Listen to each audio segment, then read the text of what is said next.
हम आरंभ करें हैं दुर्गा कवच। ओम चंडिका देवी को नमस्कार है। मार्कंडे जी ने कहा, पितामह, जो इस संसार में परम गोपनीय तथा मनुष्यों की सब प्रकार से रक्षा करने वाला है और जो अब तक आपने दूसरे किसी के सामने प्रकट नहीं किया हो, ऐसा कोई साधन मुझे बताइए। ब्रह्मा जी बोले, ब्राह्मण, ऐसा साधन जो एक देवी का कवच ही है, जो गोपनीय से भी गोपनीय, पवित्र तथा संपूर्ण प्राणियों का उपकार करने वाला है। महामुने, उसे श्रवण करो। देवी की 9 मूर्तियां हैं जिन्हें नव दुर्गा कहते हैं। उनके पृथक पृथक नाम बतलाए जाते हैं। प्रथम नाम शैलपुत्री तथा दूसरी मूर्ति का नाम ब्रह्मचारिणी, तीसरी स्वरूप चंद्रघंटा के नाम से प्रसिद्ध है। चौथी मूर्ति को कुसमांडा कहते हैं। पांचवी दुर्गा का नाम स्कंद माता है। देवी के छठे रूप को कात्यायनी कहते हैं। सातवां कालरात्रि और आठवां स्वरूप महागौरी के नाम से प्रसिद्ध है। नवी दुर्गा का नाम सिद्धदात्री। ये सब नाम सर्वज्ञ महात्मा वेद भगवान के द्वारा ही प्रतिपादित हुए हैं। जो मनुष्य अग्नि में जल रहा हो, रणभूमि में शत्रुओं से घिर गया हो, विषम संकट में फंस गया हो तथा इस प्रकार भय से आतुर होकर जो भगवती दुर्गा की शरण में प्राप्त हुए हो, उनका कभी कोई अमंगल नहीं होता। युद्ध के समय संकट में पड़ने पर भी उनके ऊपर कोई विपत्ति नहीं दिखाई देती।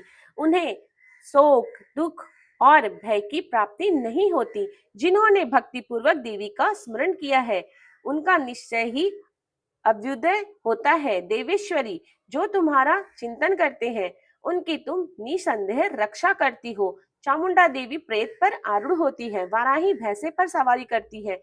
ऐन्द्री का वाहन ऐरावत हाथी है। वैष्णवी देवी गरुड़ पर ही आसन जमाती है। महेश्वरी वृषभ पर आरूढ़ होती है। कौमारी का वाहन मयूर है। भगवान विष्णु की प्रियतमा लक्ष्मी देवी कमल के आसन पर विराजमान है और हाथों में कमल धारण किए हुए हैं। वृषभ पर आरूढ़ ईश्वरी देवी ने श्वेत रूप धारण कर रखा है। ब्राह्मी देवी हंस पर बैठी हुई है और सब प्रकार के आभूषणों से भूषित है। इस प्रकार ये सभी माताएं सब प्रकार की योग शक्तियों से संपन्न हैं। इनके सिवा और भी बहुत सी देवियां हैं जो अनेक प्रकार के आभूषणों की शोभा से युक्त तथा नाना प्रकार के रत्नों से सुशोभित है। ये संपूर्ण देवियां क्रोध में भरी हुई हैं और भक्तों की रक्षा के लिए रथ पर बैठी दिखाई देती हैं। ये शंख, चक्र, गदा, शक्ति, हल और मूसल, खेटक और तोमर, परशु तथा पाश, कुंत और त्रिशूल एवं उत्तम शंख, धनुष आदि अस्त्र शस्त्र अपने हाथों में धारण करती है। दैत्यों के शरीर का नाश करना, भक्तों को अभय दान देना और देवताओं का कल्याण करना, यही इनके शस्त्र धारण का उद्देश्य है। कवच आरंभ करने के पहले इस प्रकार प्रार्थना करनी चाहिए। महान रौद्र रूप, अत्यंत घोर पराक्रम, महान बल और महान उत्साह वाली देवी, तुम महान भय का नाश करने वाली हो, तुम्हें नमस्कार है। तुम्हारी ओर देखना भी कठिन है। शत्रुओं का भय बढ़ाने वाली जगदम्बिका, मेरी रक्षा करो।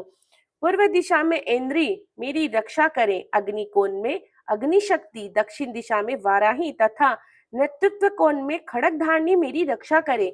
पश्चिम दिशा में वारुणी और वय कोण में मृग पर सवारी करने वाली देवी मेरी, उत्तर दिशा में कौमारी और ईशान कोण में शूल धारणी रक्षा करें। ब्रह्माणी, तुम ऊपर की ओर से मेरी रक्षा करो और वैष्णो देवी नीचे की ओर से मेरी रक्षा करे। इसी प्रकार सबको अपना वाहन बनाने वाली चामुंडे देवी, दसों दिशाओं में मेरी रक्षा करो। जया आगे से और विजया पीछे की ओर से मेरी रक्षा करे। वाम भाग में अजिता और दक्षिण भाग में अपराजिता रक्षा करे। उद्योतनी शिखा की रक्षा करे। उमा मेरे मस्तक पर विराजमान होकर मेरी रक्षा करे। ललाट में मालाधारी रक्षा करे और यशस्विनी देवी मेरी भौहों की रक्षा करे। भौहों के मध्य भाग में त्रिनेत्रा और नथनों की यम घंटा देवी रक्षा करे। दोनों नेत्रों के मध्य भाग में शंखनी और कानों में द्वारवासिनी रक्षा करे। कालिका देवी कपालों की की तथा भगवती शंकरी कानों के मूल भाग की रक्षा करें। नासिका में सुगंधा और ऊपर के ओठ में चर्चिका देवी रक्षा करें। नीचे के ओठ अमृतकला तथा जीवा में सरस्वती रक्षा करें। कौमारी दंतों की और चंडिका कंठ प्रदेश की रक्षा करे। चित्र घंटा गले की घंटी की और महामाया तालु में रहकर रक्षा करे।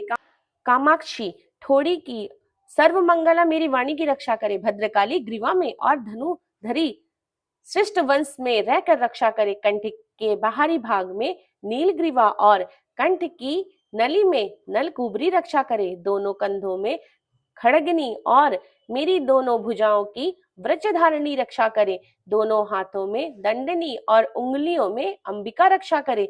सुलेश्वरी नखों की रक्षा करे। कुलेश्वरी कुछी में रहकर रक्षा करे। महादेवी दोनों स्तनों की और शोक विनाशिनी देवी मन की रक्षा करे। ललिता देवी हृदय में और शूलधारणी उदर में रहकर रक्षा करे। नाभि में कामिनी और गुहा भाग की गुहेश्वरी रक्षा करे।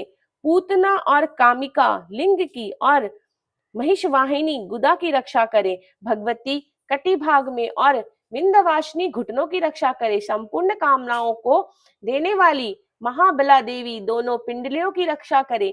नरसिंगी दोनों घुटनियों की और तेजस्वी दोनों चरणों के पृष्ठ भाग की रक्षा करे। श्री देवी पैरों की उंगलियों में और तलवासिनी पैरों के तलुओं में रहकर रक्षा करे। अपनी दाढ़ों के कारण भयंकर दिखाई देने वाली दंष्ट्रा कराली देवी नखों की और ऊर्ध्व केशनी देवी केशों की रक्षा करे।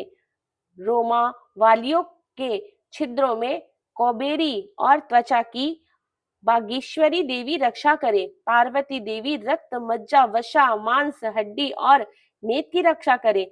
आंतों की कालरात्रि और पित्त की मुकुटेश्वरी रक्षा करे। मूलाधार आदि कमल केशों में पद्मावती देवी और कफ में चामुंडा देवी स्थित होकर रक्षा करे। नख के तेज की ज्वालामुखी रक्षा करे, जिसका किसी भी अस्त्र से भेदन नहीं हो सकता। वह अभेदा देवी शरीर की समस्त संधियों में रहकर रक्षा करे। ब्राह्मणी आप मेरे व्रिय की रक्षा करे। छत्तेश्वरी छाया की तथा धर्म धारणी देवी मेरे अहंकार मन और बुद्धि की रक्षा करें। हाथों में ब्रज धारण करने वाली ब्रज हस्ता देवी मेरे प्राण अपान व्यांग उदान और समान वायु की रक्षा करे। कल्याण से शोभित होने वाली भगवती कल्याण शोभना मेरे प्राण की रक्षा करे। रस रूप गंध शब्द और स्पर्श इन विषयों का अनुभव करते समय योगिनी देवी रक्षा करे तथा सत्वगुण रजोगुण और तमोगुण की रक्षा सदा नारायणी देवी करे। वाराही आयु की रक्षा करे। वैष्णवी धर्म की रक्षा करे तथा चक्रिणी देवी यश कृति लक्ष्मी धन तथा विद्या की रक्षा करे। इंद्राणी आप मेरे गोत्र की रक्षा करे। चंडी के तुम मेरे पशुओं की रक्षा करो। महालक्ष्मी पुत्रों की रक्षा करें और भैरवी पत्नी की रक्षा करे। मेरे पथ की सुपथा तथा मार्ग की क्षेमकरी रक्षा करे। राजा के दरबार में महाकाली रक्षा करे तथा सब ओर से व्याप्त रहने वाली विजया देवी संपूर्ण भयों से मेरी रक्षा करे।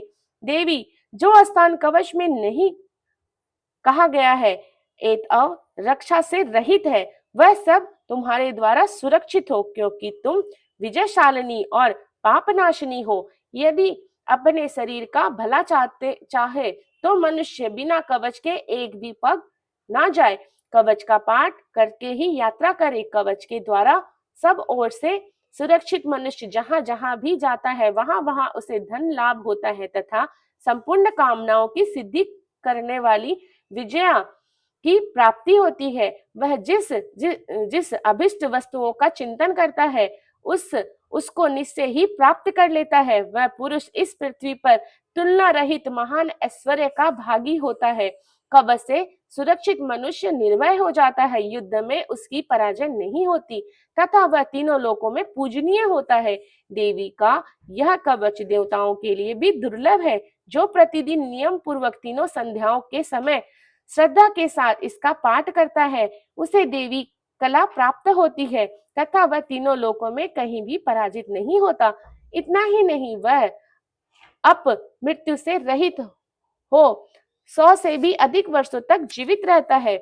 मकड़ी, चेचक, कोढ़ आदि उसकी संपूर्ण व्याधियां नष्ट हो जाती है।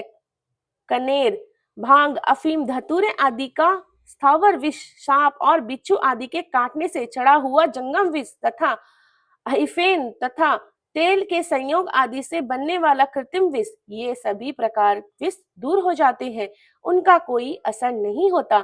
इस पृथ्वी पर मारण, मोहन आदि जितने अभिचारिक प्रयोग होते हैं तथा इस प्रकार के जितने मंत्र यंत्र होते हैं, वे सब इस कवच को हृदय में धारण कर लेने पर उस मनुष्य को देखते ही नष्ट हो जाते हैं। ये ही नहीं, पृथ्वी पर विचरने वाले ग्रामदेव, आकाशचारी देव, विशेष जल के संबंधित प्रकट होने वाले गण, उपदेश मात्र से सिद्ध होने वाले निम्न कोटि के देवता, अपने जन्म के साथ प्रकट होने वाले देवता, कुल देवता, माला, डाकनी, शाकनी, अंतरिक्ष में विचरने वाली अत्यंत बलवती भयानक डाकनिया, ग्रह, भूत, पिचास, यक्ष, गंधर्व, राक्षस, ब्रह्म राक्षस, बेताल, कुष्मांड और भैरव आदि अनिष्टकारक देवता भी हृदय में कवच धारण किए रहने पर उस मनुष्य को देखते ही भाग जाते हैं। कवचधारी पुरुष को राजा से सम्मान वृद्धि प्राप्त होती है। यह कवच मनुष्य के तेज की वृद्धि कराने वाला और उत्तम है। कवच का पाठ करने वाले पुरुष अपनी कृति से विभूषित भूतल पर अपने सुयश के साथ साथ वृद्धि को प्राप्त करते हैं। जो पहले कवच का पाठ करके उसके बाद दुर्गा सप्तशती चंडी का पाठ करता है, उसकी जब तक वन, पर्वत और कानकों सहित यह पृथ्वी टिकी रहती है, तब तक यहाँ पुत्र, पौत्र आदि संतान परंपरा बनी रहती है। फिर देह का अंत होने पर वह पुरुष भगवती महामाया के प्रसाद से उस नित्य परम पद को प्राप्त होता है, जो देवताओं के लिए भी दुर्लभ है। वह सुंदर दिव्य रूप धारण करता है और कल्याण में शिव के साथ आनंद का भागी होता है।